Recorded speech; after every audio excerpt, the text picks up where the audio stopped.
I have to tell you, I could get used to this being on the East Coast thing. I've already done a 6-mile run and had plenty of time to prepare for our 7:30 Pacific time. So I am truly enjoying being on the East Coast. With that said, we've got to talk about what the Fed said over the weekend.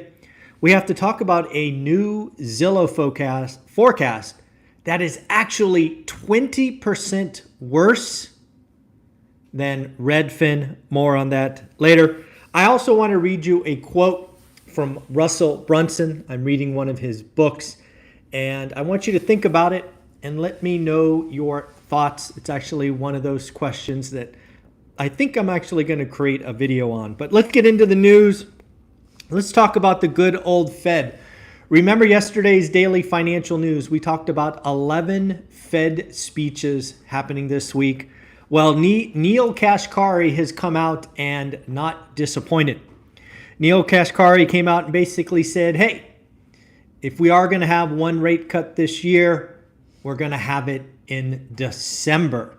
Yes, folks, post-election, not September, not July, but in December. Again, we need to realize that the Fed really has no idea what's going on in the economy. We've seen inflation come down recently. We've seen unemployment pick up a little bit. This Thursday with the weekly unemployment claims will be important.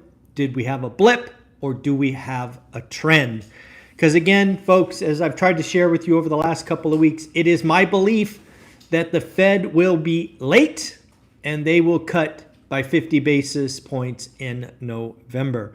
Neel Kashkari said things like, we are in a good position to take our time and collect more data. If we cut rates too soon, it probably pushes up home prices. And hopefully the supply side, meaning builders, can actually build more homes. He wants to fix it from the supply side, not from rates. Again, there's a lot of chatter out there about, is higher rates raising inflation?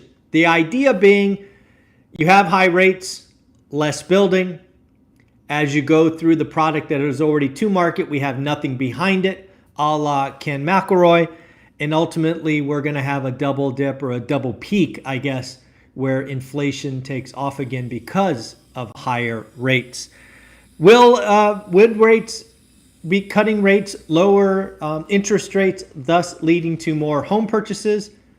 Probably, but we are in interesting times. All right, folks, let's get to Zillow. And this is one of those percentage things that a lot of channels put out there to scare you. It is accurate to say that Redfin's home price forecast is 20% worse than Redfin. So Zillow is 20% worse than Redfin. Don't know if I got that backwards. But here's the deal. Michael, show me the absolute numbers. Stop talking in percentages. Yes, good point. Good point. Don't fall for that nonsense. Remember, Redfin price forecast for the next 12 months was -1%. So if Redfin is 20% worse, what is Redfin's actual forecast? Drum roll, please. 1.2% negative. Yes, folks, Redfin's housing forecast for the next 12 months is a -1.2%, and it is 20% worse than 1% call by Zillow. I guess I messed that up again. Man, I got to look at my notes more closely. Zillow's forecast, 1.2%, 20% worse than Redfin. I think I got that backwards twice. Crazy. So at the end of the day, one of the things I noted as I was reading is, can mortgage rates fall? Well, again, remember the Fed speech, Neel Kashkari, he kicked rates up. The 10-year note has to be up this morning, given that people will be pricing in rate cuts after the election, because right now people are front-loading September. I think last time I checked, the chances of a September rate cut was above 50%. I'm going to guess it's less than 50% this morning. So lots of stuff going on there. All right, folks, I want to read you this quote. Clean the wall. This is cement, man. This is like New York special whatever this is. This is like cement. Also, it's not my house, so I'm not cleaning anything. We're actually staying in a midterm rental that's probably 300 square feet, but it's got a kitchen. Anyways, you clean the wall. Let's go and let's talk about Russell Brunson. Russell Brunson. This is a quote that I read from his book. It's very thought-provoking. You might have to rewind this and hear it again, but I would like my followers to think about this. Here we go. If we are talking one-on-one, if me and you are talking one-on-one, 3 years from now, and we're looking back over time, what has to happen in your life, both personally and professionally, for you to feel happy with your progress? Think about that. Think about that. What, if we were talking 3 years from today, what has to happen personally and professionally for you to feel happy with your progress? I thought that was an interesting question, very thought-provoking, allows you to get quiet and think about the future and what do you want to do today? What do you want to do today to kind of work towards that goal in 3 years? Got a very important note from Resi Club. If you're not following Resi Club on Twitter or X, you really should. He went out and did a survey and he said since 1975, the average 5-year return on U.S. homes is 26%. 26%. So what I did is I said, you know what? Most of us are not buying homes for cash. So what does the math look like if you put 20% down? So again, you put 20% down on a home, you actually get a 26% return on the total number. That actually calculates to 130%. So what I would tell Lance in Resi Club is if you assume a 20% down payment, your average return over 5 years is 130%. That's wild to think about. This is why real estate and leverage is just a different game. Very, very interesting. So there's been a lot of chatter on X around a survey that said the most important election point this cycle for millennials and Gen Z is housing.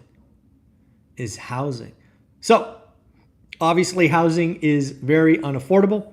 It's only been worse since 1981. It is bad. It is bad today. So I guess the question I have is if millennials and Gen Z really want to push the idea that housing is a problem, I wonder if they show up. Will they show up? Will they vote? I don't think it's a secret that in past elections, the youth vote has not shown up. I don't think that's speaking out of school.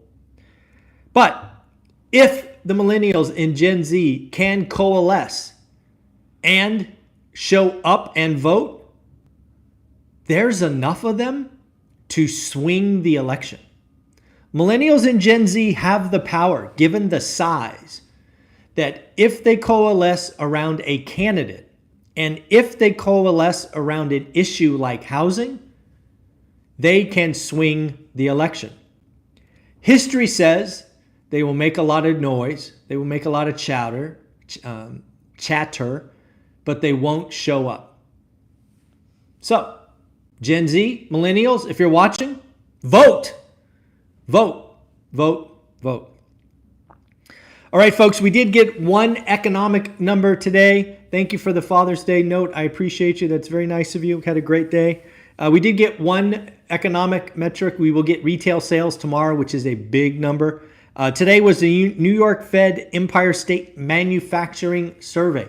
What is going on in the Empire State's manufacturing? Again, we will go through the numbers, which mean nothing to you. Watch the trend and watch how much the experts were wrong. That is what we do with all economic numbers. So the previous number was negative 15.6. Expectations was negative 12.5. Actual, negative 6. So still contracting, still on the wrong side of zero, but it is less bad, and I would argue significantly less bad. So again, lots of stuff going on in the economy. We will get retail sales tomorrow. For those of you that look for my weekly goals video, I have done the numbers, I have tracked them, but given I did not bring my camera or other items, I will record it next week. But I do have the numbers. I will just record 2-week summary next time. I don't want to do it kind of halfway. So I've got the numbers, and I just will post that video tomorrow. Again, folks, if you are part of the school community, I want to give you a reminder that you have another opportunity to interact with one of our millionaires. Dion from Dion Talk Financial Freedom will be going live Wednesday at 5 o'clock. Wednesday at 5 o'clock Pacific PM, 5 p.m. Pacific. He's going to go live because people in school wanted to talk about self-management. How does the lazy landlord self-manage? How do you do all those things? Dion will take your questions.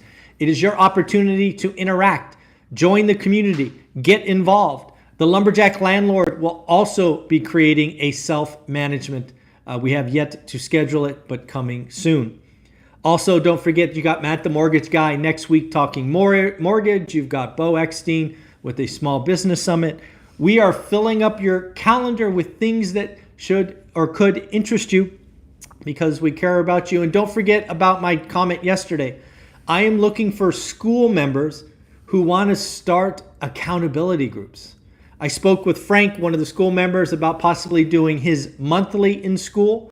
My hope is we find 2 or 3 other school members who could host different days. I want to really get the school community together. I want you to network, ask questions, tell me what the audience needs, and we will fill it.